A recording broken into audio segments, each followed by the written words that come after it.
Good morning, my fellow Dharmic travelers. I'm mighty glad to be alive today, and I hope that you are too. I want to continue our talking about Christianity, the teachings of Jesus, and people who came after him who've carried the ball. As you know, my name, the Meister, is taken from Meister Eckhart, a 13th century German mystic who was like a Zen master as far as I'm concerned, way ahead of his time. And he had some really interesting things to share. One of which is you don't reach the soul by a process of addition, but by subtraction. It's like letting go. You got to let go of everything, and then you find what's there at rock bottom. He also said nothing is so like God in all creation as stillness.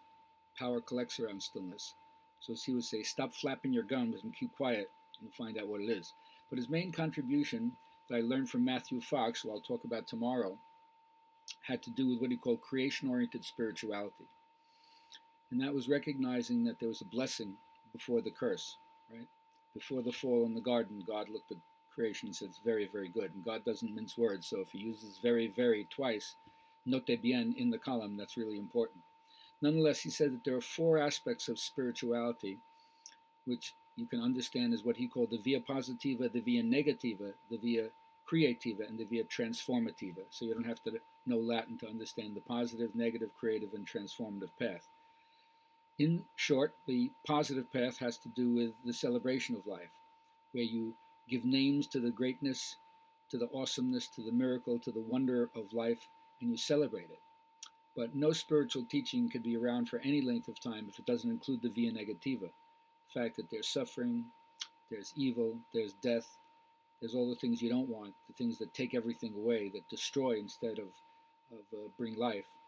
And then to that extent, you have to say yes in the heart of darkness, or you're not playing with a full deck. Then you have the via creativa. Now, you might think of it as the artist's way, but he says God is like a midwife, giving birth for all eternity. So our job is to be like the creator and also give birth. But you can say, well, I can't give birth to something. I can't do it as an art, because that's what it really is. It's an art form. But you don't have to think about it like I can't sculpt, I can't dance, I can't paint, I can't play a musical instrument. That's not what it's about. How do you create? Well, you take the images from the via positiva and the via negativa, because everybody knows some kind of joy or happiness, everybody knows some kind of suffering or sadness, and those are the images from which you bring forth from within yourself whatever it is that you're going to create.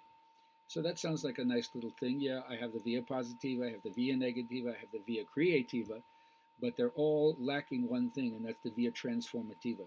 There is no peace without social justice. So the fact that he was talking about this 800, 900 years ago shows you that we really haven't caught up in our vision in terms of our political will to make us one planet, one species, one home, Earth, one family, the human beings.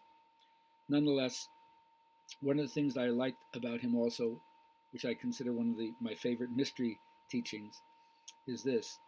If you don't know how to live, if you don't know how to work without a why, if you don't know how to live without a why, if you don't know how to love without a why, then you'll never know how to work, live, or love, or why. Figure that one out. Anyway, back to Jesus. So thank you very much, Meister Eckhart, for sharing those teachings with us, and I highly recommend you look out for his book of sermons. He has some really interesting things to say, and he's always pointing you to the Godhead behind the idea of God. What is that mystery, that dark, superessential abyss from which everything comes and everything returns? It's beyond concepts. That's the one that says a God defined is a God confined. And so the Godhead is that which is beyond our idea of what God is. You have to leave God to find the Godhead, you can say. Anyway, let's bring us back to the teachings of Jesus, because there's so much, and everybody who thinks of themselves as a Christian in some ways beholden to these teachings. And the first thing I like to share about what I understood from Jesus' teachings, personally speaking, is the idea that he created what we would say two different worlds, right? My kingdom is not of this world, he said, when he was being captured in the Garden of Gethsemane, right? One of his disciples cut the ear with his sword of one of the people who was trying to capture him. And he said, "Put up your sword. My kingdom is not of this world. If it was, I'd have 10,000 angels come and defend me." So already there's the idea that there's two different worlds, an earthly world and a heavenly world. And of course, many religions support this split. He was also coming at a time when the Romans were not very keen about the messianic hopes of the Jewish people at that time, that there'd be another king to come and challenge the rulers. And so they often tried to get him on some kind of sedition by asking him questions that would trap him into saying something that would prove he was a revolutionary of sorts and was interested in destroying the Roman rule. So one time a tax collector said to him, "Should we pay the tax?" And he said, "Let me see the coin." So they held up the coin, and he said, "Whose inscription is on this coin?" And they said, "Caesar's." And he said, "Render unto Caesar's what is Caesar's, and render unto God what is God's." So, on some level, he was willing to say that you can capitulate yourself to the rulers of the time, but don't confuse their rule with the rule that really comes from eternity. He also is a person who was telling you, like a renunciate, that if you're taking the spiritual path, where do you really belong? Is there any place on earth where you do belong? Because he would say, foxes have their holes and birds have their nest, but the Son of Man has nowhere to lay his head.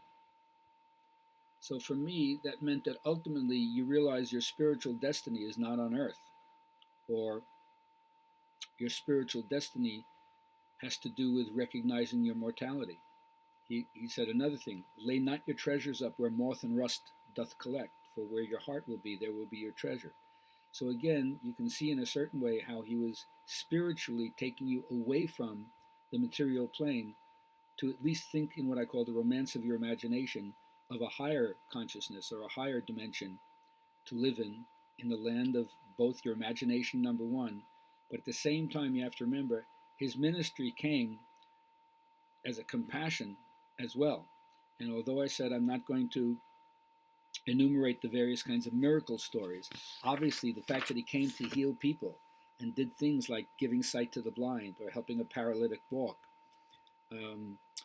changing the loaves to fishes when there was only a few bits of food and yet it ended up being able to feed thousands, cleansing a leper by touch, or giving an exorcism to somebody who was possessed by a demon, walking on water, giving a withered hand back to its full shape, and of course raising Lazarus from the dead.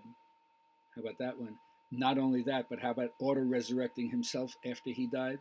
Those are the miracle stories that really push faith and hard evidence, but it doesn't matter because his ministry in general was one to have compassion. Now, of course, he did at certain times show a darker side by cursing the fig tree to indicate if you're not producing fruit, you'll be cut down. And then he did whip the money changers out of the temple because he was offended by what had been set up in supposedly the holy sanctuary where the Ark of Covenant was kept. So obviously he took offense at certain things and had a whole series of woe to you curses for the false hypocrites of his time. So he wasn't just the Prince of Peace. He also said, I've come to bring a sword and separate family from family because of the division of hearing a new teaching that people didn't want to listen to. They wanted to stick with the old. So that's why he said things like, take up your cross and follow me, because the first shall be the last, and he who loses their life will eventually find it. So those are all spiritual metaphors, and if you get them, then you can also understand him saying, my burden is light and my yoke is easy.